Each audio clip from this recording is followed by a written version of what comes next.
पश्चिम Asia एक बार फिर से युद्ध के मुहाने पर खड़ा हुआ नजर आ रहा है। ईरान, अमेरिका, इजराइल और गाजा के बीच तनाव लगातार बढ़ता जा रहा है। कहीं ड्रोन गिराए जा रहे हैं तो कहीं मिसाइलें दागी जा रही हैं तो कहीं कूटनीति के नाम पर बयानबाजी जारी है।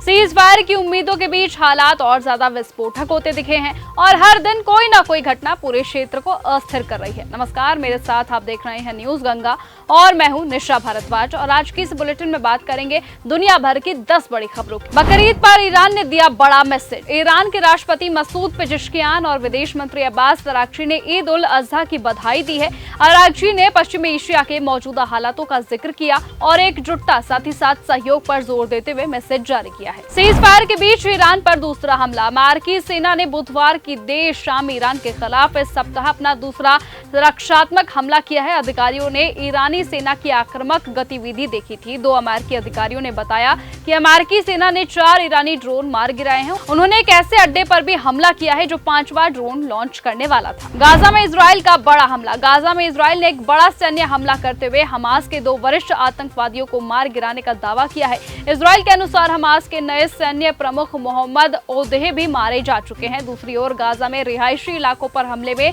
नागरिकों की जान जा चुकी है। लेबनान में हिजबुल्लाह पर भी हमले तेज कर दिए गए हैं। समुद्र में उठेगा जंग का जलजला। हॉर्मुज में तनाव एक बार फिर से बढ़ गया है। मस्कट तट के पास एक तेल टैंकर पर रहस्यमयी धमाके ने पश्चिम एशिया में महायुद्ध की आशंकाएं बढ़ा दी हैं। अमेरिका और ईरान एक दूसरे पर आरोप लगा रहे हैं जिससे युद्ध विराम की उम्मीदें टूट रही हैं। ईरान चौकियां बनाकर अपना कंट्रोल बढ़ा रहा है। ईरान के यूरेनियम भंडार पर ट्रंप का बड़ा बयान। अमेरिका के राष्ट्रपति डोनाल्ड ट्रंप ने कहा कि वो इस बात से सहज नहीं है कि ईरान के उच्च स्तर पर समुद्र यूरेनियम भंडार को रूस या फिर चीन अपने कब्जे में ले।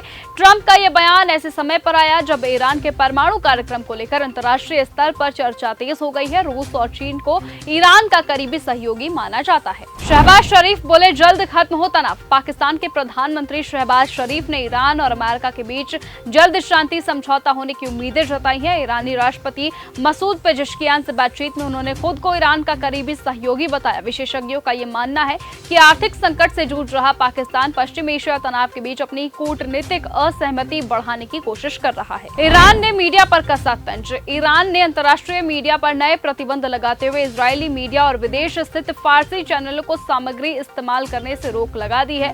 दूसरी ओर महीनों बाद इंटरनेट सेवाएं आंशिक रूप से बहाल हुई हैं, लेकिन सोशल मीडिया और कुछ वेबसाइट्स पर अभी भी सख्त से पाबंदियां जारी की हुई हैं। इबोला के खिलाफ ट्रंप प्रशासन की नई योजना। ट्रंप प्रशासन विदेशों में इबोला के संपर्क में आने वाले अमेरिकियों को इलाज के लिए केन्या भेजने की योजना बना रहा है।